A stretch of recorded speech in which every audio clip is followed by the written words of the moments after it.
La noche del 26 de febrero de 2012 estaba lluviosa y gris en la ciudad de Sanford, en el estado de la Florida. El joven estudiante Trayvon Martin regresaba a casa de la novia de su padre después de salir a comprar en una tienda cercana una bebida y caramelos para su hermano menor. Debido a la lluvia, la capucha de su sudadera no era suficiente, por lo que el muchacho decidió hacer una pequeña parada junto a un bloque de buzones para no llegar empapado a casa.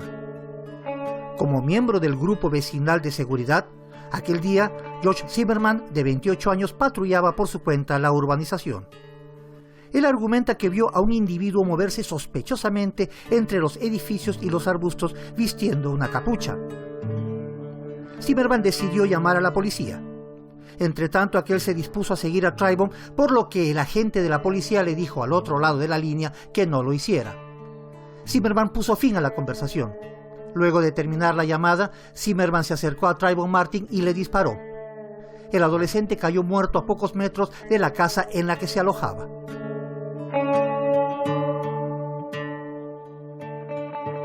We who believe in justice cannot rest. We who believe in justice cannot rest until it's won.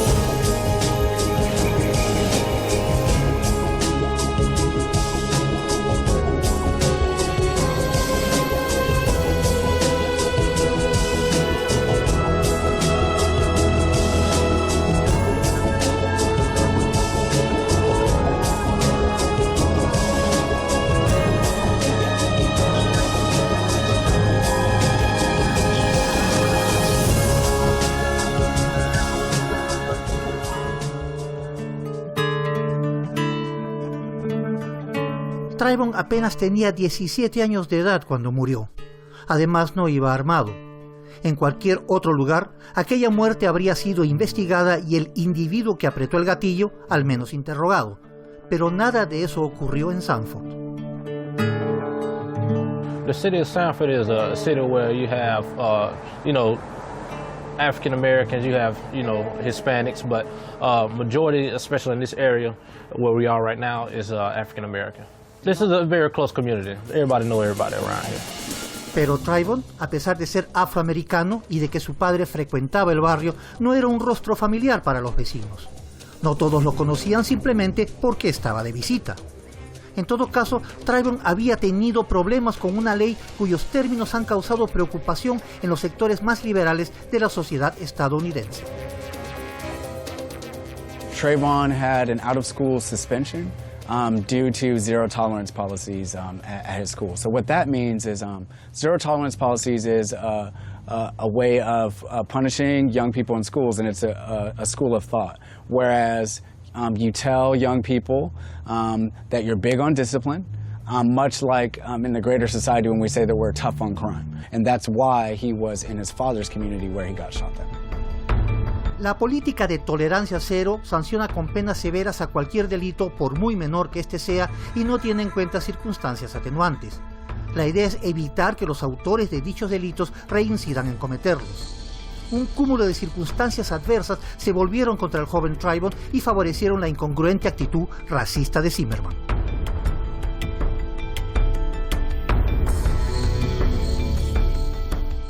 I met a nurse in the hospital, and she says to me that her son had went in the military. He wrote her a letter, and then he called her too. But he was saying to her to tell his friends not to walk in that area by himself because of Zimmerman. He only did it to, people of color. La comunidad de Sanford se encontraba con un adolescente asesinado por un individuo que ignoró los consejos de la policía y sin embargo nadie parecía mover un dedo. People was outraged, so they wanted to demand, pretty much we was demanding justice. You had people coming from everywhere trying to figure out what's going on. The local communities in Central Florida trying to figure out what's going on. Why is it that hey, look, this kid was only armed with, you know, something that was edible, and he was killed when this wasn't something that could have been deadly. You know, it could have been resolved in a much different way. But, you know, like I said, they let Zimmerman go, and that's when things got worse.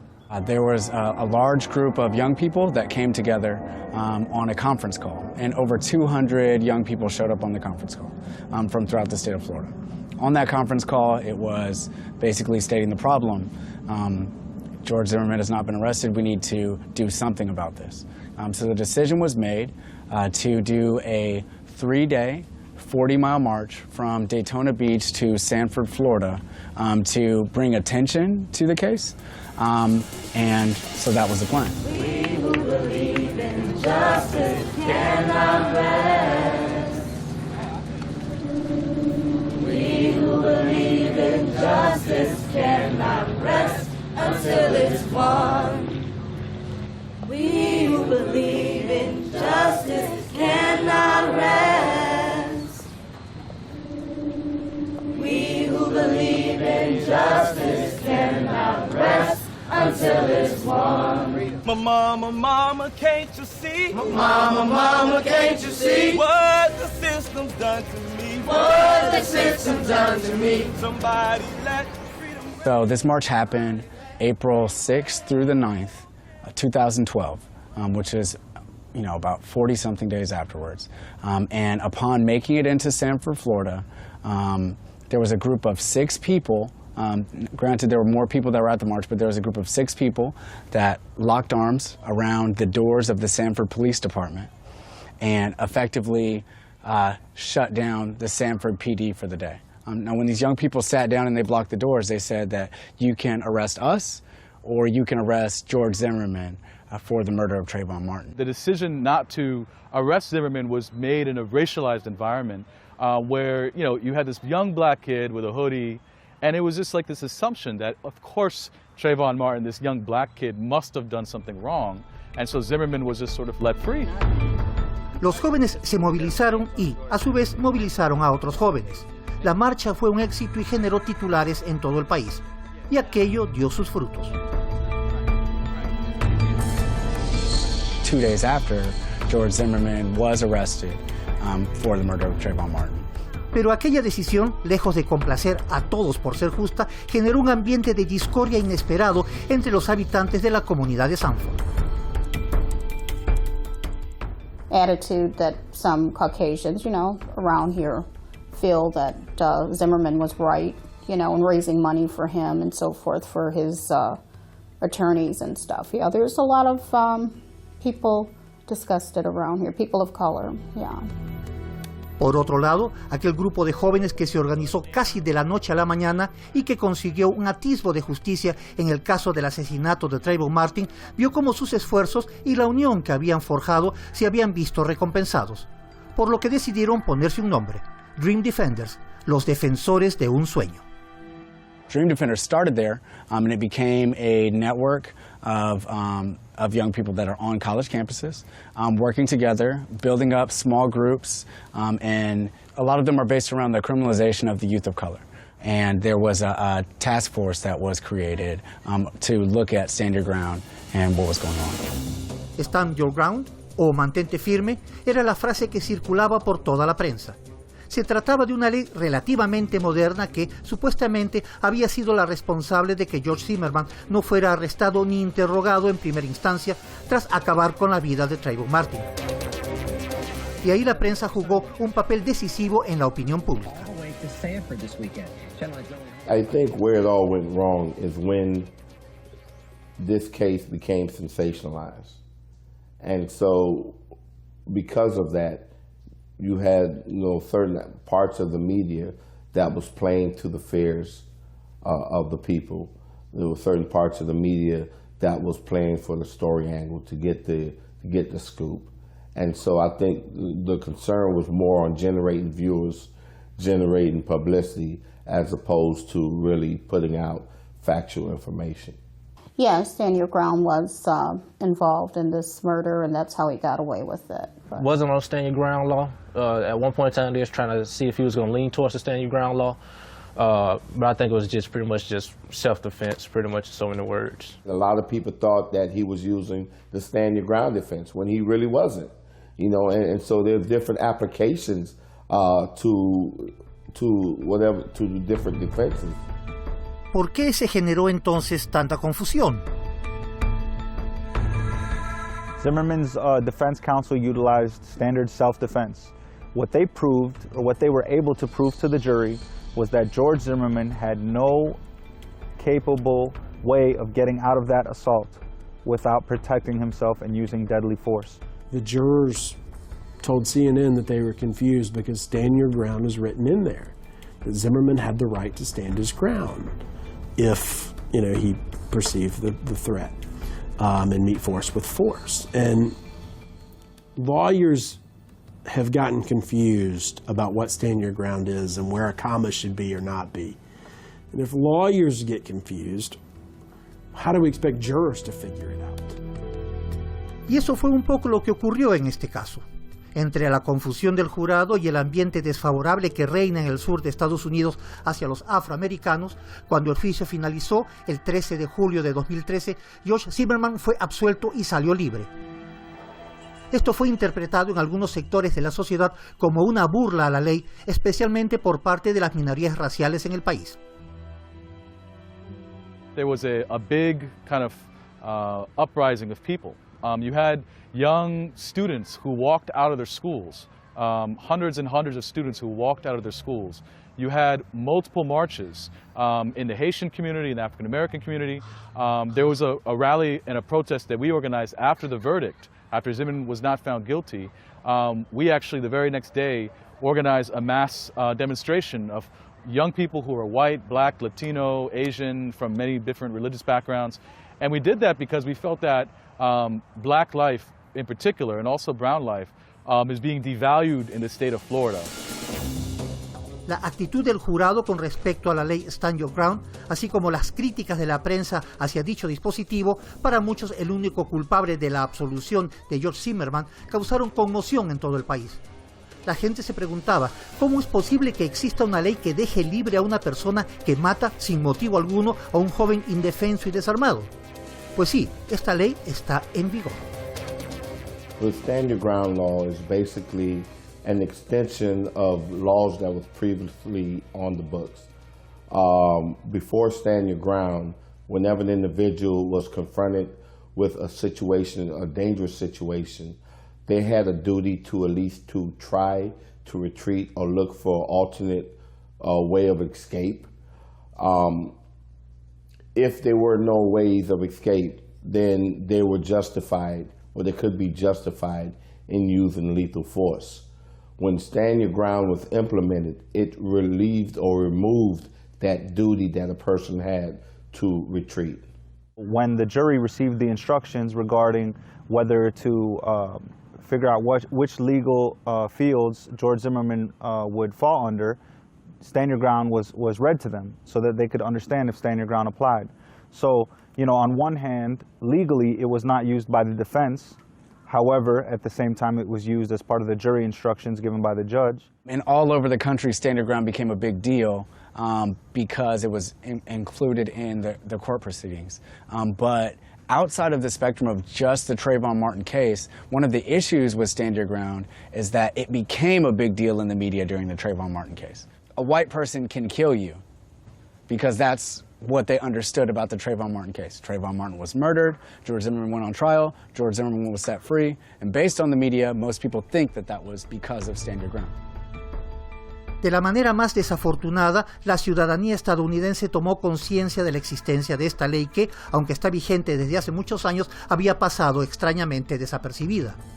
La sociedad supo al mismo tiempo de lo mucho que Stand Your Ground podía repercutir en las vidas de los estadounidenses. Stand Your Ground as a whole has changed the way we operate in the state of Florida, the way citizens feel. So it gave people an excuse to amp up the violence. So whereas in former times, you would have the right to protect yourself at any cost possible in your home, Stand Your Ground created the atmosphere where it doesn't matter where you are. You could be at the shopping mall, you could be at the grocery store, you could be at the movie theater, and you can be in front of your own house, and you can get killed because someone feels threatened. Se trata de una ley extremadamente peligrosa por su ambigüedad, a pesar de lo cual tiene un propósito muy específico. I think the stand your ground law doesn't work for minorities. It doesn't work for African Americans, Hispanics, the people who are at a disadvantage. I don't think it worked for them.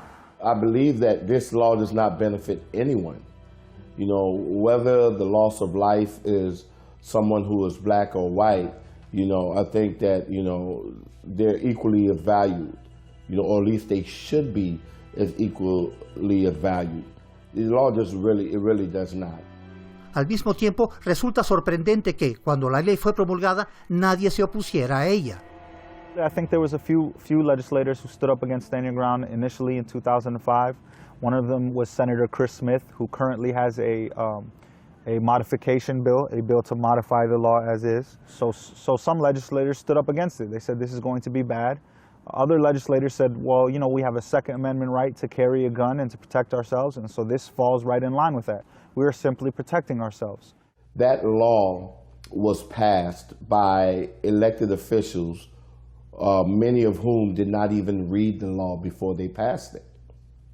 And so that is a matter of great concern, that we would have these laws being made in this country without the people who are making the laws really fully aware of the impact that the law would have on the public. When you have people who are shot and there's no justice, many of us felt that it was a slap in the face, and yet another example of how policies in this state are being definitely informed by racism. In the United States, the majority of people who are killed by guns are Latino or African American male, and we can't escape that fact.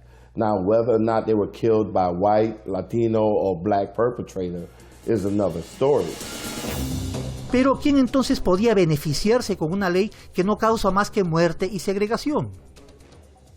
The problem was, a lot of big corporations and a lot of people that are behind the arms industry were extremely supportive of this type of law. Why? Because, they don't want people who use guns to be placed in jail.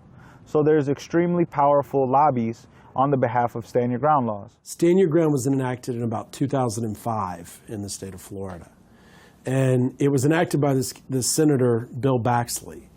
And Bill Baxley was associated with this lady named Marion Hammer. Marion Hammer was head of the NRA in the state of Florida, the National Rifles Association. Bill Baxley that same year got an award from the NRA called the Defender of Freedom Award.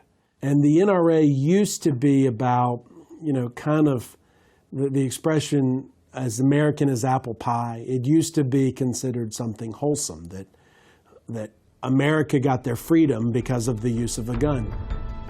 Lo que sí parece claro, a juzgar por el caso de Trayvon Martin, es que los ciudadanos afroamericanos parecen ser los más afectados por una ley como Stand Your Ground, por no mencionar a los latinos o mestizos de otras comunidades. The way Zimmerman was treated was probably different than the way an African American would have been treated were he in that position. And I think that is the biggest story, or that's the bigger concern. How do we treat people of different color or different races? How do we react to them? And so if you see a group of young men walking down the street with baseball bats, you're saying that that's a gang. Well, if it was a group of white boys walking with baseball bats, you would say that's a baseball team.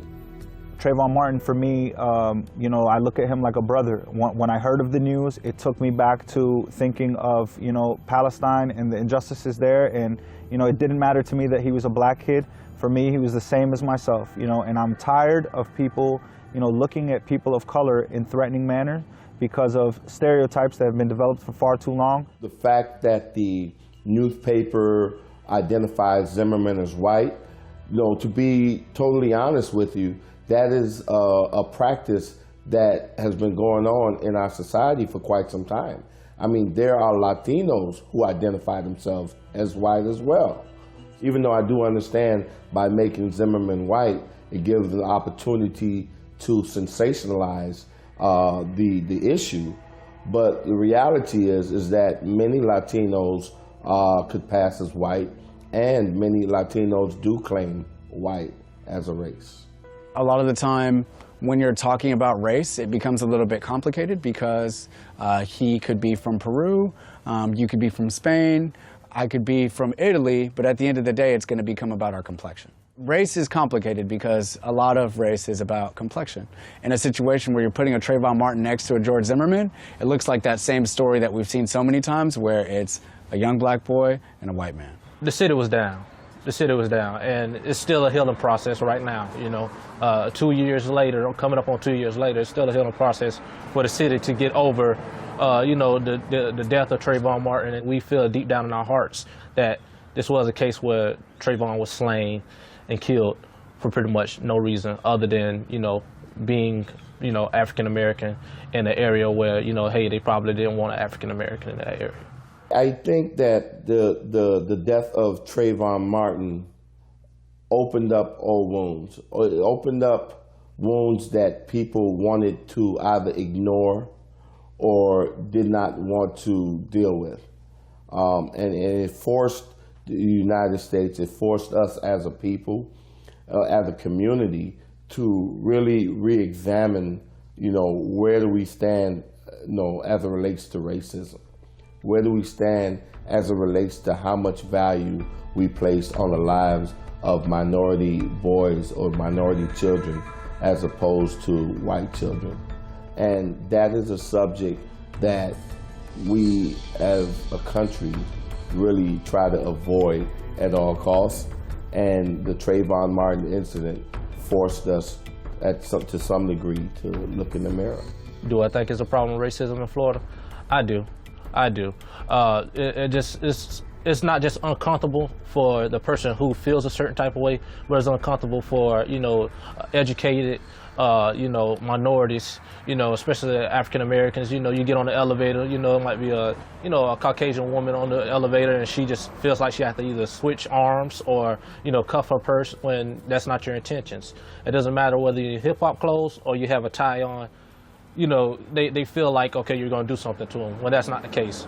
And in Sanford, it has a history of that. And it goes back to the days of when Jackie Robinson was coming into, playing, baseball. The KKK told him he had to leave. They didn't want, a Negro, African-American, playing baseball in their city.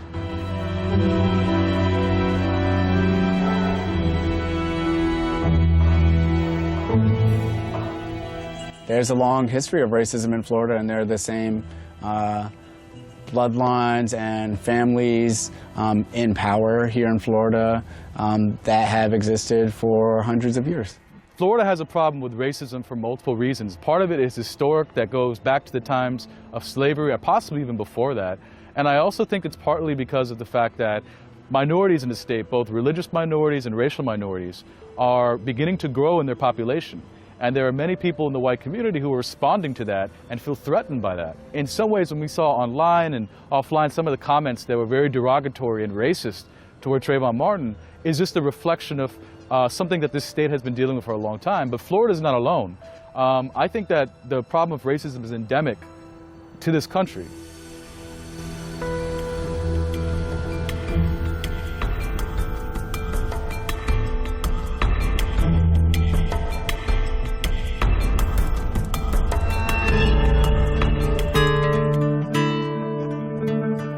En el estado de la Florida, así como en gran parte del sur de Estados Unidos, parece haber una ley para una raza y una distinta para otro color de piel. ¿Qué ocurre entonces cuando quien empuña el arma es un ciudadano afroamericano? ¿Qué sucede cuando quien intenta usar la ley Stand Your Ground es una persona de color? You look at Marissa Alexander, another case in the state of Florida. En julio de 2010, la joven Marissa Alexander tuvo un enfrentamiento con su hoy ex esposo Rico Gray. Este la atacó, por lo que Marissa decidió tomar una pistola y disparar un tiro al aire para evitar que Gray la siguiera agrediendo. En realidad, no era la primera vez en que Gray abusaba físicamente de ella.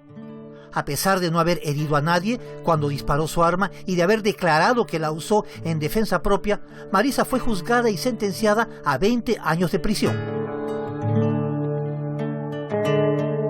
she was being abused by her husband, and she fired a shot, and she didn't hurt anybody, but she received 20 years. Why is it that she received 20 years and George Zimmerman, for killing someone, didn't receive anything when Marissa Alexander was trying to defend herself? Stand your ground law doesn't work for the African Americans. Pero si en realidad en el caso de Marissa Alexander se puede argumentar defensa propia, ¿por qué entonces recurrir a la ley Stand Your Ground? Lo que en realidad querían los abogados defensores de Alexander era poner en evidencia un sistema que discrimina dependiendo del color de la piel de la persona.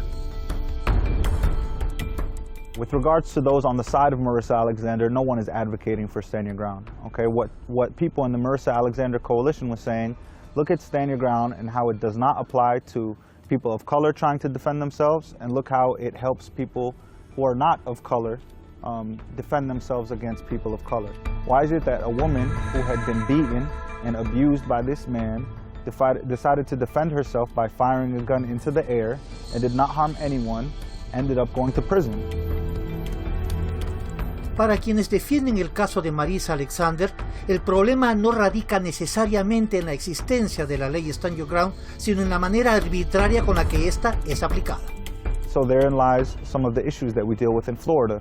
The applicability of certain laws is not standard and it's not equal across racial lines and across economic lines. And so that's why people on the Marissa Alexander coalition tend to say, well, what about Stand Your Ground? Because we're essentially showing that it doesn't apply to the rest of us. You know, if you're a white male and you decide to start an altercation with a young black male, unarmed black male in his neighborhood, you can take that young man out and you cannot be arrested, you know, for 40 some odd days because of Stand Your Ground. Whereas if you're a young black woman who has been battered and abused by a man and you had a restraining order against that man, you still don't have the liberty to protect yourself according to Stand Your Ground. So that's one of the many issues that we have with Stand Your Ground laws. Pero a Marissa Alexander no le han otorgado ese derecho. Aleta Touré es una de las dirigentes del New Jim Crow Movement, una organización comunitaria que, desde Jacksonville en la Florida, lleva años luchando contra la segregación racial de la juventud en Estados Unidos. Su labor como activista para la defensa de las libertades afroamericanas la ha llevado, desde 2010, a trabajar estrechamente con la familia de Marissa Alexander con el objetivo de lograr su libertad. In their courts, they can do whatever they want because we as the people do not know the law. He was innocent until proven guilty. She was guilty until proven innocent. En septiembre de 2013, Marissa ganó la apelación y el veredicto de culpabilidad fue anulado. Sin embargo, ha seguido siendo blanco de los fiscales estatales y tendrá que volver a someterse a juicio en un futuro cercano. Incluso si se revisa la sentencia, a Marissa Alexander le podrían dar hasta 60 años de prisión, pues la fiscalía considera que, como habían 3 personas en el lugar en el momento de disparar su arma, su ex esposo y sus 2 hijos, a ella le corresponden 3 sentencias diferentes de 20 años de cárcel cada una. For Marissa Alexander, we will use Stand Your Ground. Very important. For Marissa Alexander, her going to court July 28th, her lawyer will use this law to free her. So it's not bad in every situation. And so Stand Your Ground has to be dealt with. For Marissa, we've already had legislators in Tallahassee that are making legislation piece for Marissa. Understand your ground. Meaning if someone shoots a gun ever again, there will now be something that will say, well, not in this case. Stand Your Ground should be for domestic violence. She shoots a warning shot, and they put 20 years on her. Al igual que en el caso de Trayvon Martin, quienes exigen la libertad de Marissa Alexander también se movilizaron para no permitir que la ley Stand Your Ground sea una nueva fuente de injusticias. What we have done as Free Marissa now, right? We have 1,800 members now. Woo! And that's mostly because after the verdict of Zimmerman, after we got up from Jacksonville, walked 6 days straight, 122 miles on the streets and the highway singing freedom songs, we ended in Sanford to say, we want Marissa free. Zimmerman is free, his verdict is over, and it was self-defense. We want her free. for self-defense, for standing her ground. Los casos de Marisa Alexander y Trayvon Martin no son, lamentablemente, los únicos en los que una ley discrimina dependiendo de la raza. Y como si el caso de Marisa Alexander no fuera suficiente, otro joven afroamericano ha sido víctima de las arbitrariedades de un sistema discriminatorio, esta vez con consecuencias fatales. Los hechos ocurrieron en noviembre de 2012. Jordan Davis was a young man, 17 years old, in Jacksonville, Florida. Was in a car with his friends. It was 4 of them total. They had their music a little loud, and a gentleman named Michael Dunn pulled up, had a few drinks from, he was at a wedding, he had a few drinks. He got into a verbal altercation with the young men, Jordan Davis included. He was telling them to lower their music. The youth did not comply. They essentially told him, we can do what we want. This is our car, this is our space, freedom, to do as you please in the United States. He claimed that he then saw a gun and was threatened, and he fired, I believe, 8 to 10 shots into the car, mortally wounding Jordan Davis. He shot him because he was a black boy. That's just known. He was upset because they had their music up loud. And so when they got into the car, he shot them. He said, "Oh, I may have seen a car, what do you call it, a gun." No gun. He shot the boy because of what it means in this part of the country. There was another young man who was viewed as a threat, possibly because of the color of his skin. We haven't proven that, but we know in this country there's been a historic attack on people of color. So you had a few young men of color in a car with loud music, a man of non-color, a white male, showing aggression towards them. He fires a gun, kills one of them, and we've been screaming for justice. So, the same situation at play. Young black boy getting killed and no one cares. Or not enough people care, or not the right people care. Durante el juicio a Michael Dunn en febrero de 2014, el jurado no se puso de acuerdo sobre todos los cargos, por lo que el autor de los disparos que mataron a Jordan Davis deberá ser sometido a un nuevo proceso penal. Dunn fue hallado culpable de intento de asesinato. Sin embargo, el jurado no se puso de acuerdo sobre el asesinato mismo de Jordan Davis. Según varios miembros del jurado, la fiscalía no pudo probar que Dunn no actuó en defensa propia. A pesar de ello, la familia de Jordan no ha cesado en su campaña para que se haga justicia.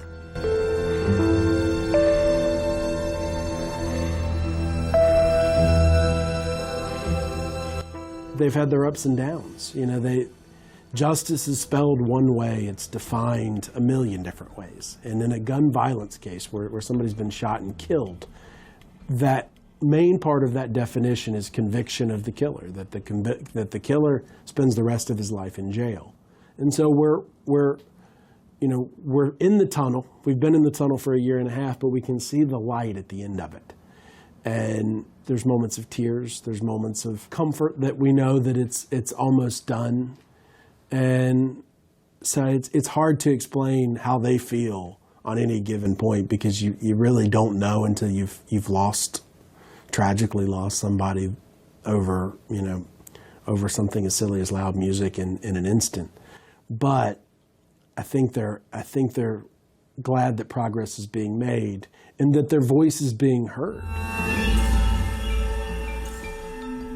Los casos de Trayvon Martin, Marisa Alexander y Jordan Davis, 3 afroamericanos víctimas de un sistema y unas leyes que deberían protegerlos, han puesto en evidencia una historia de segregación que parecía superada. Y aunque resulta difícil vincular los casos de Martin, Alexander y Davis a dicha historia, los paralelos parecen inevitables. I know in the South there are still active chapters of the Ku Klux Klan, but I've never seen them. I've never seen any of their propaganda. They don't have a website. So I don't know. Let's first talk about the Ku Klux Klan. Yeah, they exist. They don't wear the white hats anymore. They're the ones next to us. They're the ones right there in the city hall. They're the ones who are in charge of our supermarkets and our police department. They will not show under the mask because they know what that meant in the 60s movement. Now they're in suits. They're in our schools. They're the ones that's telling the youth and keeping them in this system so they can profit, to make money, out of the prison system. A pesar de que se ha querido establecer paralelos entre la muerte de Trayvon Martin a manos de George Zimmerman y el asesinato de Jordan Davis, existen elementos que no coinciden, a pesar de lo cual el factor racial juega un papel importante en ambos casos. The two cases are a little different, factually, and some of the issues that the jury decided that Zimmerman should walk on, we don't have here. Certainly Stand Your Ground doesn't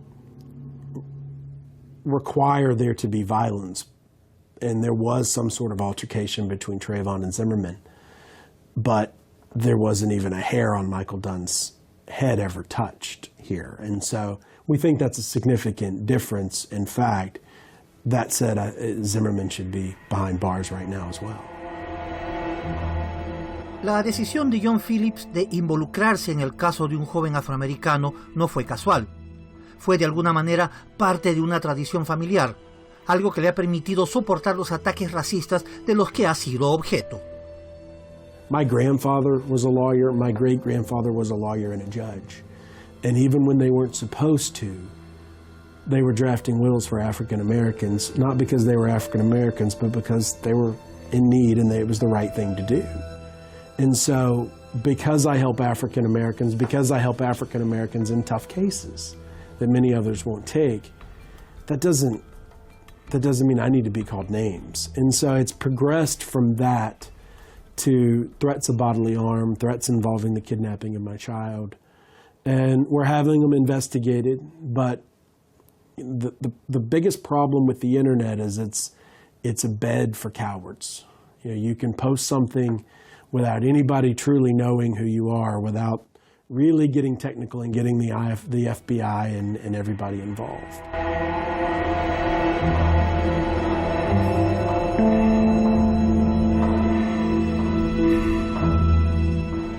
There's over 30 states right now in the country with stand your ground type of laws, so too many to name right now. States where stand your ground laws have been implemented, the statistics show that there has been a decrease in murders, but there's been an increase in justifiable homicides. So which means that we're not protecting people and making people more safe. We're not decreasing violence. All we're saying is you're not going to go to jail for it. We're going to allow you to act violently publicly, and we're going to give you legal precedent to utilize at your service. That's what's been happening. So if Stand Your Ground increases across the states, we'll see more violence and we'll see more unarmed people being killed.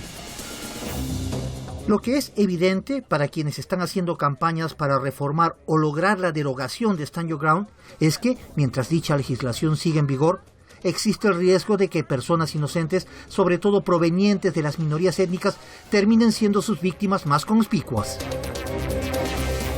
I think we need to repeal the Stand Your Ground law. I think we also need to get rid of these zero tolerance policies, which basically target children and throw them into the prison system. We need to look at how all different kind of racial groups are disproportionately impacted and marginalized in the healthcare system, in the education system, and all these systems, and really catch up to the dream that Martin Luther King had envisioned 50 years ago. Our present condition is very dark. We have, I think, because of all the activism that's going on, we have a bright future.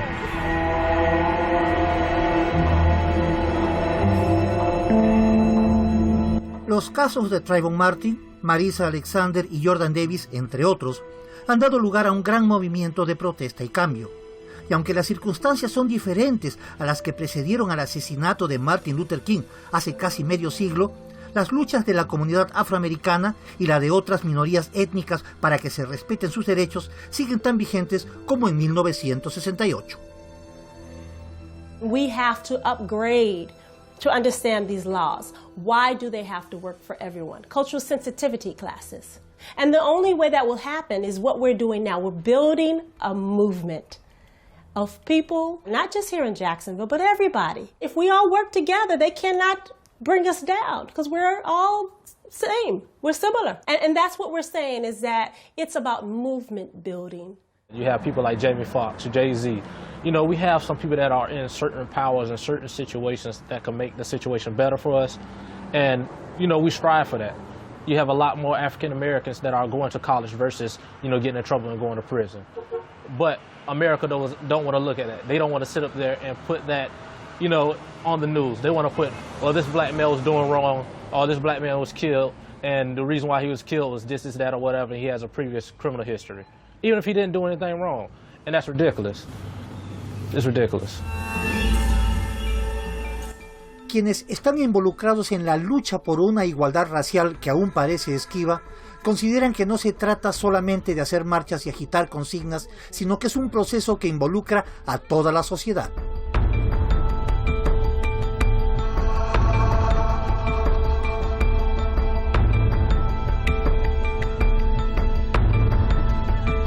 It's about connecting the dots between the churches and the teachers and the students, and us figuring out what things that we care about so that we can actively do everything that we need to do in every direction to actually create that world.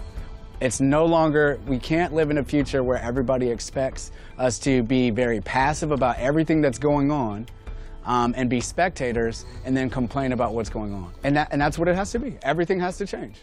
If we hate everything the way that it is, then we've got a hell of a lot of work to do.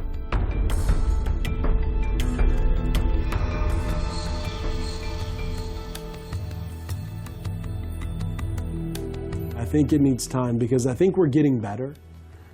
You know, I'm originally from Alabama, which is known as one of the more, you know, southern states with a lot of problems with race relations, and we're making strides to be more progressive and to teach people through us. You don't judge somebody by the color of their skin. You judge a man by the character of his actions, and we have moved in a positive direction before Dr. King, since Dr. King. You know, that said, he was still assassinated, and that said, we're still character assassinating our president. But we're making steps to be able to elect an African American as president. You know, Jacksonville has an African American mayor and an African American congresswoman, and only 30% or so African American. So we're moving in that direction. We need people to be open-minded and realize that we're all American here, regardless of your color, your socioeconomic status, and we need to move to a state of progress for our people, for people of color, and for Americans as a whole. So I think that we're headed towards that stage of progress. However, there are painful moments, there are negative events, and you know, we're simply in the midst of that. So we may see some more unarmed and innocent people die, but hopefully it's in the longer and greater fight for justice in this country. Jordan Davis' mom, Lucia, and his father, Ron, wonderful people. They told me to remember to celebrate his life, not, you know, the legacy of his life, not his death. And so what they did for us, we had a singing party. He loved music, right? He got killed because of music, right? Young boys turn up their music loud, you know, embracing that music, that beat, that rhythm. And it's a spirit of resistance, you know. It's going back in a different way than we say in the civil rights movement, or when Martin Luther King in their songs, which was more spiritual, church spiritual songs. And despite how many you kill us, despite how much you want us dead, and despite our hoodies on, despite our noise and our, you know, our beat and our groupness and our being, we are going to live and live long and turn it up loud.